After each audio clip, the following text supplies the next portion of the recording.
যে ঘরে প্রথম কন্যা সন্তান হয় ওই ঘরে কি কি ঘটে জানলে আপনি অবাক হয়ে যাবেন। কেননা কন্যা সন্তান হচ্ছে আল্লাহর পক্ষ থেকে রহমত, কন্যা সন্তান হচ্ছে আল্লাহর পক্ষ থেকে একটি নিয়ামত। তবে দুঃখজনক হলেও সত্য, অনেকেই আছে কন্যা সন্তান হলে সেই মাকে আর দেখতে পারে না। কন্যা সন্তান হলে স্ত্রীর সাথে বাজে ব্যবহার করে। স্ত্রী যদি একবারের পর দুইবার কন্যা সন্তান হয় তখন স্ত্রীকে ছেড়ে দেওয়ার প্ল্যান করে, পরিকল্পনা করে। সুতরাং এটা কখনো করবেন না, কেননা সন্তান দেওয়ার মালিক হচ্ছেন আল্লাহ, ছেলে সন্তান দেওয়ার মালিক আল্লাহ, কন্যা সন্তান দেওয়ার মালিক হচ্ছেন আল্লাহ। কন্যা সন্তান হচ্ছে রহমত, কন্যা সন্তান হচ্ছে নিয়ামত। যে ঘরে কন্যা সন্তান থাকে ওই ঘরে আল্লাহ পাক রব্বুল আলামিন বৃষ্টির মতো রহমত নাজিল করে থাকেন। কন্যা সন্তানদের সাথে খারাপ ব্যবহার করবেন না।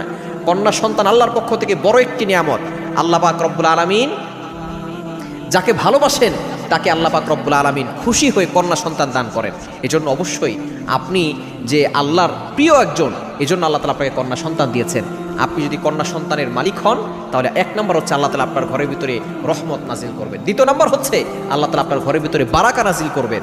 আপনার সকল অভাব দূর হয়ে যাবে। আল্লাহ পাক রব্বুল আলামিন অভাব দূর করে দিয়ে রিজিকের ভিতরে বরকত দিয়ে দিবেন। আপনার সকল অশান্তি দূর হয়ে যাবে, আপনার সকল বিপদ দূর হয়ে যাবে। শুধু তাই নয়, যদি এই কন্যা সন্তানকে সঠিকভাবে শিক্ষা দিতে পারেন আপনি একটা জান্নাতের মালিক হতে পারবেন।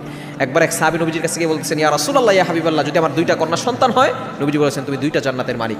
যদি তিনটা কন্যা সন্তান হয় তাহলে তিনটা জান্নাতের মালিক। যদি চারটা কন্যা সন্তান হয় চারটা জান্নাতের মালিক। সুতরাং সন্তানদেরকে সঠিক শিক্ষা দিবেন।